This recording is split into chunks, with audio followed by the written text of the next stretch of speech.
तो इस एपिसोड की शुरुआत वहीं से होती है जहां से पिछला एपिसोड खत्म हुआ था। पिछले एपिसोड के एंड में देखा था सामने से ब्राइट मून के टेम्पर ने बहुत ही अच्छा सा नाटक करके ना उनका चंगुल से निकल के वहां से भागने को ऐसा तैयार हो गया था। यान का भी खुश किया, भाई बढ़िया नाटक किया और बहुत ही अच्छे से आगे भाग के निकल जाएंगे। लेकिन वो जो डेमो से यहाँ पे थे ना, उनमें से एक फेदर डेमो यहाँ पे थी, वही जो तीर कमान यहाँ पे चलाती अपनी बोया जैसी, वो अटैक करने को तैयार थी। यान के सोचता भी जो बोया यहाँ पर है ना, वो बस एक मीडियम ग्रेड वाली डेमोन किंग है, तो भी उसका जो पावर बड़ा स्ट्रॉन्ग है वो डेमोन सैंत, सोचो भी उसका तीर कमान कितना स्ट्रॉन्ग यहाँ पर होगा। बच जाओ प्लीज, यहाँ पे बच जाओ। वो हमला करती है, ब्राइट मून को लगता भी है लेकिन ज्यादा नहीं लगता, वो बच जाता है जैसे तैसे। ये आने के खुश बच चुके हैं, बहुत जल्दी भाग रहे, बस एक स्टार बॉन्डी वाले बॉर्डर में आ जाए फिर तो उनको कोई रोक नहीं पाएगा। स्टार बॉन्डी में सेफली यहाँ पे पहुंच जाएंगे। लेकिन जैसे पहुंचने वाला था ना, पीछे से एक शैडो यहाँ पर आता है जो कि हमला करता है, और वो हमला बहुत ही जोरदार यहाँ पे था। यान के को लगता है एक शैडो डेमन भी था भाई 12 में के अंदर से, तो उनमें से पक्का एक ही होगा। उसको गुस्सा आता शैडो वाले पे और बहुत ही चोट लग जाता है। जो सबसे स्ट्रॉन्गेस्ट खुद को कहता था ना हुआंग, वो कहता है उसको चोट लग गया, वो जिंदा बच नहीं पाएगा।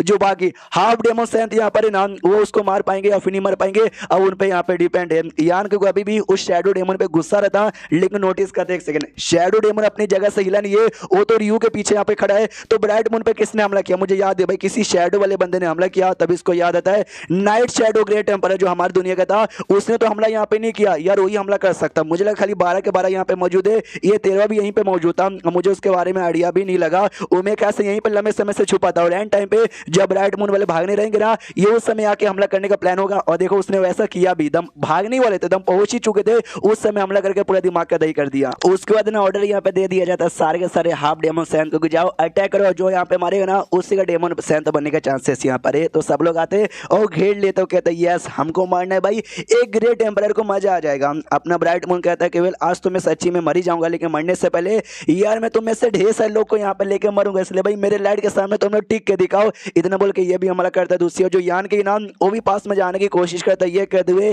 कि भाई ये गलत हो रहा है, ये बहुत ही ज्यादा गलत हो रहा है। मुझे मालूम होता कि आज ना कुछ ऐसा होता तो 1 साल पहले जब मैं इनसे मिला था ना, इनको अपने साथ ना लेके यहाँ से निकल जाता। नहीं यार, उस समय लेके भी निकल नहीं सकता था, क्योंकि उस समय उनको बहुत ही चोट लगा था। शाओली वहीं पे था, निकाल पाना लगभग नामुमकिन होता। लेकिन हेवर रिवलेशन के टेबल ने मुझे यहाँ पे काय को भेजा, ये कहते हुए तू ये जो बचा सकता है, यार हालत इतनी ज्यादा खराबी है कि मैं बचा नहीं सकता। उन्होंने मुझे जानबूझ के तो नहीं भेजा कि जा बेटे वो जब मरेगा ना अपनी आंखों से देख। वहां पे जाने की कोशिश करता ना, उस एरिया में नहीं जा पाता क्योंकि आगे जाल वाला लगा हुआ था। अब आते ब्राइट मून की ओर, जहाँ पे हमला हुआ था तो ब्राइट मून ने एक हमला करके एक हाफ डेमन सैंत को मार डाला था। जो देखते ही बाकी सारे हाफ डेमन सैंत हिल जाते कि मम्मी रे यार, एक ही हमले में उसने एक हाफ डेमन सैंत को मार डाला, जबकि उसको खुद इतना ज्यादा चोट यहाँ पे लगा हुआ। सोचो अपने पिक लेवल पे रहता तो भाई हमारी कैसी बैंड यहाँ पे बजा देता यार। हमको तो बिल्कुल भी अपनी आंखों पे यकीन नहीं हो रहा। सामने से एक बंदा कहते काम करो भाई, मिल के ना अटैक करते, तो सब लोग मिल के अटैक करने को तैयार थे। हमारा ब्राइट मून भी चला दे, तुम्हारा जो अंधकार है ना मेरे इस ब्राइट मून के लाइट का क्या ही बिगाड़ पाएगा, तो वो भी हमला किया जा रहा है। जो बाकी डेमन सैंत है ना, वो दूर से पूरा कांड यहाँ पे देखे जा रहे हैं। वही जो हुआंग नाम का यहाँ पे था सबसे स्ट्रॉन्गेस्ट, वो कहता है कि भाई ग्रेट टेम्पर को मारने के लिए हमको ढेर सारा अपने डेमन को भी मरवाना पड़ा, लेकिन चलेगा। जो लीमो थी ना, वो कहती मानना पड़ेगा भाई स्टार बॉन्डी का ग्रेट टेम्पर तो बड़ा कमाल का है। रियो कहती कमाल का है, लेकिन देख सकते हो भाई उसकी हालत कितनी ज्यादा खराब हो गई है। एक दिन हो सकता है तुम्हारी भी हालत इतनी ज्यादा खराब हो जाए। ये कहती मेरी हालत इतनी खराब होगी यार, क्यों मेरी हालत इतनी खराब होगी?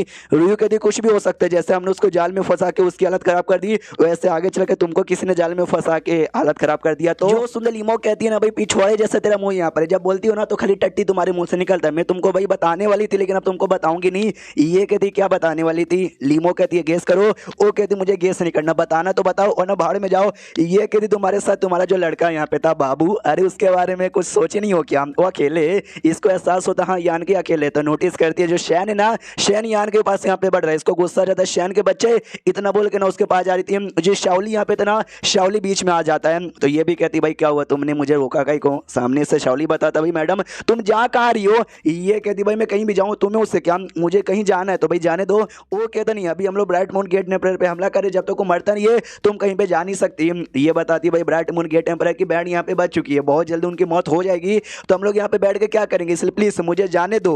वो सामने से बताता सॉरी ये मेरा ऑर्डर यहाँ पे नहीं है, जो हुआंग है ना ये हुआंग का ऑर्डर है। तो ये भी हुआंग की ओर देखती है, जो कि पूरा कांड बस देखे जा रहे, कुछ बोल नहीं रहे। तो ये भी सोचती भाई यहाँ पे क्या हो रहा है। उन्होंने बोला अब मुझे मालूम है हुआंग का कोई ऑर्डर यहाँ पे नहीं, लेकिन हुआंग भी बीच में आकर बोल नहीं रहे, बस उन्होंने शाओली की बातों से इनडायरेक्टली एग्री यहाँ पे कर दिया। मगर क्यों, और शाओली मेरे बीच में उंगली क्यों करना चाहता है? सामने से पूछती भी जो शैन है ना, शैन को मैंने वापस नहीं बुलाया था तो भी वो वापस आ गया, तूने बुलाया क्या? ये कहता ऑफ कोर्स बिना परमिशन से कोई वापस आ ही नहीं सकता, मैंने उसको वापस यहाँ पे बुला लिया है, क्या ना मेरे पास आया था, ये कह दो कि भाई मुझे रियो के पास नहीं रहना, आपके अंडर में ले लो। वो मेरे क्लैन से बिलोंग भी करता था तो मैंने यहाँ पे ले लिया। ये कहती भाई क्यों मेरे लिए मामला इतना मुश्किल किए जा रहे हो। जो सुनते लीमो कहती तुम्हारे लिए कौन मामला मुश्किल कर रहा है। वो जो लड़का है ना यान का ही, हम उसके लिए ये मामला बहुत ही ज्यादा मुश्किल यहाँ पे कर रहे हैं। उसके पीछे का दो रीजन है। सबसे पहला रीजन ये जो 100 स्पिरिट कॉन्टिनेंट ना जो हमको बिल्कुल पसंद नहीं है, लेकिन यान के ने उनके साथ दोस्ती कर ली है। और सेकंड वो डेमन दुनिया में आने वाले ना खुद को हमारा बाप समझने लगा है। हमें दिखाना चाहते हैं डेमन दुनिया में ना डेमन असली बाप होते हैं।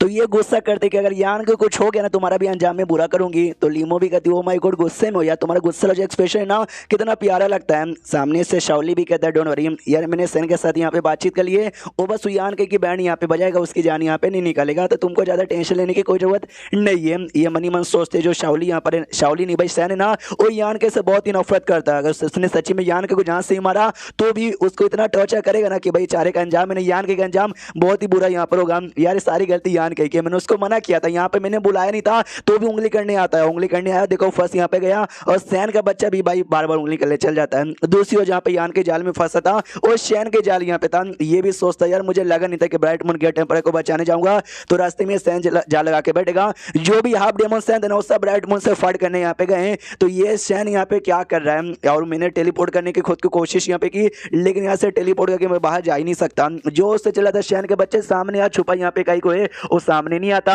यान के कहता है कि अरे यार तुम एक हाफ डेमन सैन, तो कोई छोटे मोटे बंदे नहीं हो, तो भी बच्चे जैसे छुप यहाँ पर हो, लोगों को मालूम चलेगा तुझे आइडिया भी है तुम्हारा अंजाम कितना बुरा होगा। जो सुनते सामने से बताता है शैन कहता है बस कि भाई उस समय ना तेरा सपोर्ट करने के लिए ढेर सारे बंदे यहाँ पे थे, लेकिन इस वक्त तू अकेला यहाँ पर है, तुझे कौन बचाएगा। यान के भी कहता है अच्छा तुम मारना चाहते तो भाई जल्दी से सामने आओ। वो सामने आता है, कहता लगता है तुझे मरने के यहाँ पे जल्दी है। जैसे सामने आता है ना यान के एकदम उसके पास चल जाता है और डेमन आई ऑफ एनिलिएशन जो था ना वो यहाँ पे यूज करता है, जिससे और भी ज्यादा हिल जाता है। फिर लोटस की भी पावर यूज करता है, उसका जो स्वॉर्ड यहाँ पे था ना स्वॉर्ड से भी हमला करता है, जिससे सैन को लगता है और सैन हल्का सा दूर जाता है। वो जोश से चला तभी तरह जो छोटा मोटा तरीका है ना मेरे पे बिल्कुल भी काम आने वाले नहीं है। यान के बोलता है मेरे पास ना और भी तरीका बचा हुआ है। वो जो घंटा इसके पास था ना घंटा निकालता है और सैन को उसके अंदर यहाँ पे बंद कर देता है, तो वो भी घंटे के अंदर से अटैक करके निकलने की पूरी कोशिश करता है। ये चला तो भाई मैं बाहर आ गया ना तेरी बैंड बजाऊंगा। यान को तैयार पहले बाहर यहाँ पर आओगे तभी बजा पाओगे, लेकिन अभी तुम बाहर नहीं आ पाओगे। और घंटे अंदर बंद करने तो मनी मन सोचता है भाई मेरा जो स्पेशल अटैक यहाँ पे था, जैसे कि भाई लोटस का अटैक यहाँ पर हो गया, या फिर अपने स्पेशल स्वॉर्ड का अटैक हो गया,